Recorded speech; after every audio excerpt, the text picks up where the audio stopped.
Hey there, Variety here. Welcome to today's video in which we're going to be doing a full raid guide for the Shadow Witch normal for Tarisland.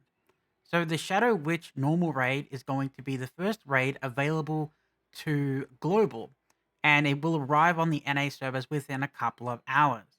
So today's guide will be a full guide with full explanations of every ability and will give you all the knowledge you need to easily clear this first raid of content.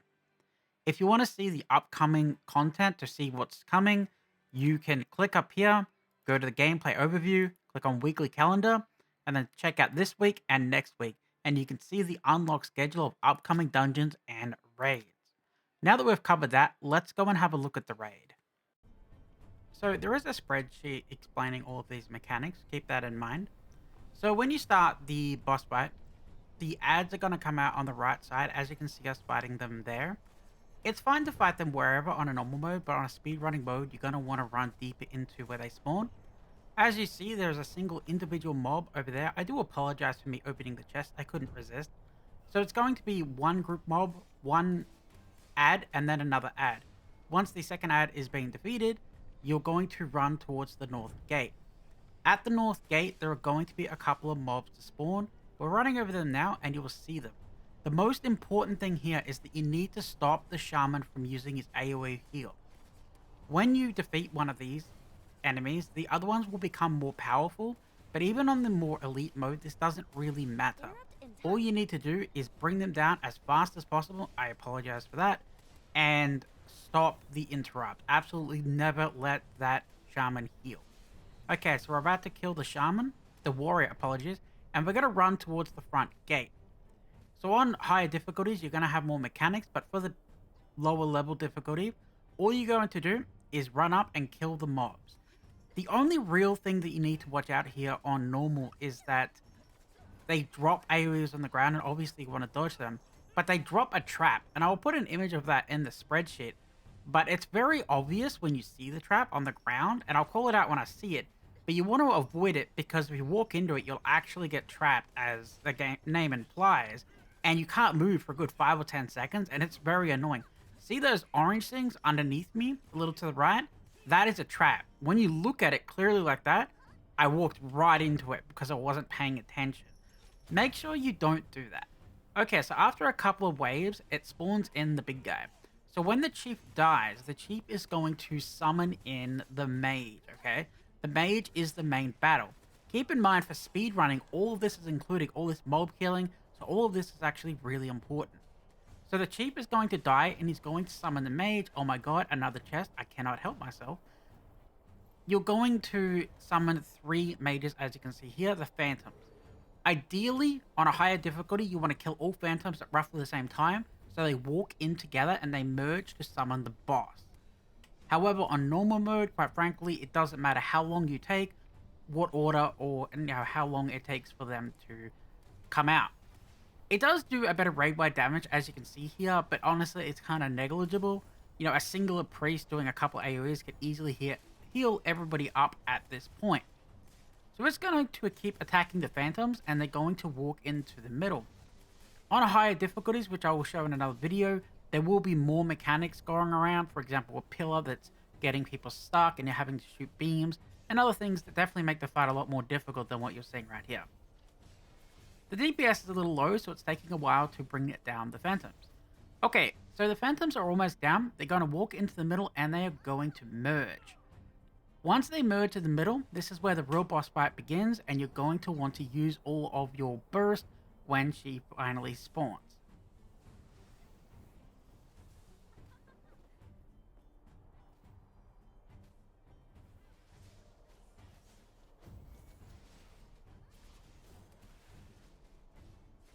The ability that you see on the ground right now is called Soul Imprint. It targets characters wherever they're standing, and most of them are usually around the boss. After 2 seconds of it being on the ground, it's going to explode. So within 2 seconds, everybody needs to get off these red circles and then run back into the boss.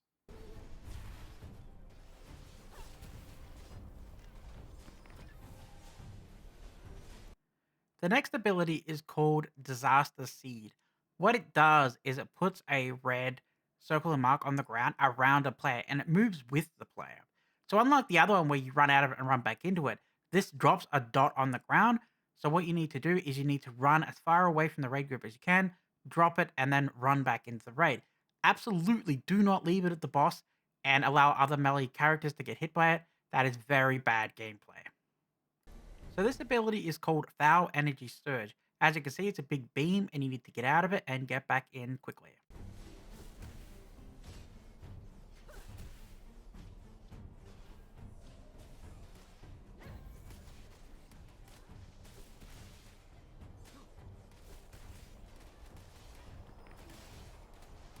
Take turns taunting between So this is pretty clear. The game is telling you that the tank needs to taunt the boss because the other tank has a bad effect on them.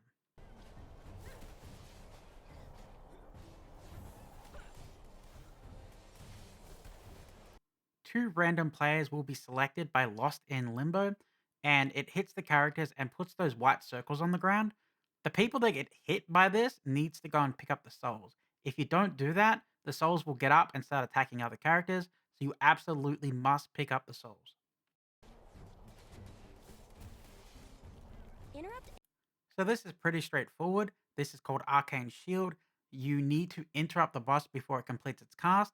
If you do not, the witch will get a giant shield and will make the battle take forever. So make sure you have interrupt on your bar.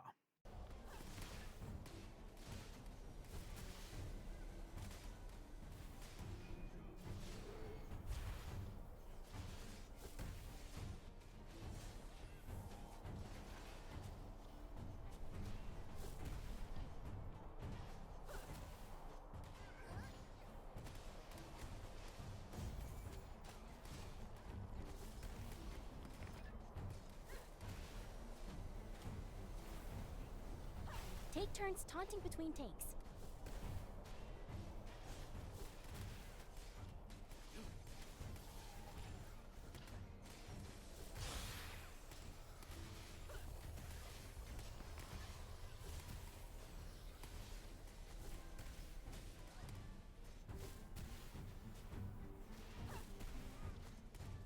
Interrupt in time.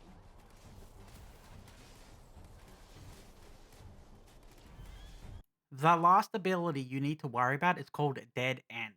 Aslow will summon the harpies right at the end of the battle and have them try to attack Lorne. You just need to make sure that Lorne stays healed up and doesn't die from their attacks and just finish the fight. Most of the time, people just ignore these ads or AoE them down as they kill the boss. Congratulations on beating your first raid in Tarisland.